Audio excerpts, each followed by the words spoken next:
Hello guys. तो guys आज मैं बना रही हूँ सुबह सुबह ही पूजा वूजा करके मैंने सोचा कि सबसे पहला काम मैं यही करती हूँ कि मैं बनाती हूँ बेसन के लड्डू। मेरी बेटी की तबीयत ठीक नहीं है, उसको वीकनेस हो रही है, तो मैंने सोचा सूजी का हलवा बना दूँ। लेकिन उसने कहा नहीं मम्मी मुझे हलवा नहीं खाना, मुझे खट्टा मीठा इतना सारा नहीं खाना।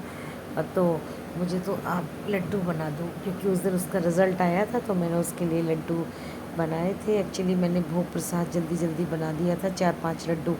अब उसको इतने अच्छे लगते हैं लड्डू, वो कहने लगी मम्मी मुझे और चाहिए। तो बोली मम्मा मुझे लड्डू ही बना दो, कम से कम मैं रोज़ 1-2 लड्डू खा लूँगी। तो मैंने कहा ठीक है, ढेर सारे तो नहीं बनेंगे, लेकिन हाँ मैंने 250 ग्राम करीब बेसन और 250 ग्राम करीब घी मिला के मैंने लड्डू बना दिए। मैंने कहा तू ही खा लियो, पहले भोग प्रसाद लगा देंगे। तो आज मंगलवार भी था तो हनुमान जी के लिए पिछले मंगल को भी बना था, इस मंगल को भी। तो हनुमान जी महाराज के लिए बन गया ये, भोग भी लग गया, मेरे कान्हा जी को भी लग गया भोग। तो गाइस जब हम लोगों के मन की चीज़ें बनती हैं तब कान्हा जी को भोग लगा देते हैं, भगवान जी को भोग लगा देते हैं। और जब उन लोगों के लिए भोग की चीज़ें बनाते हैं भगवान जी के लिए, तो हम लोग उसका प्रसाद खा लेते हैं।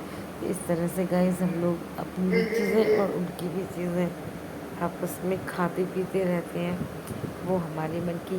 तो आज हमारा बिल्कुल मन नहीं था नाश्ता करने का। बेटी जामुन खा रही है और वो खा रही है आलू बुखारा।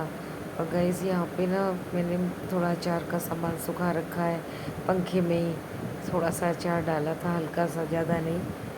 और ये बेसन हो गया है, अब मैंने बेसन के लड्डू बनाने शुरू किए हैं। ठंडा होने में काफ़ी टाइम लग जाता है ना, इसलिए तो मैंने फिर लड्डू बनाए और फिर भोग लगाया और उसके बाद में बेटी को खाने को दिया। उसे बहुत अच्छे लगते हैं ये लड्डू। कभी भी कहीं कोई प्रसाद बनाना हो, कहीं चढ़ाना हो, तो कहती है बेसन के लड्डू बनाओ, बेसन के लड्डू बनाओ। और बेसन के लड्डू तो कान्हा जी को भी बहुत पसंद है, और हनुमान जी को, गणपति बापा को, सभी भगवान को बेसन के लड्डू बहुत पसंद आते हैं। तो बस मेरे यहाँ बहुत बनते रहते हैं और देसी घी में ही अच्छे लगते हैं ये।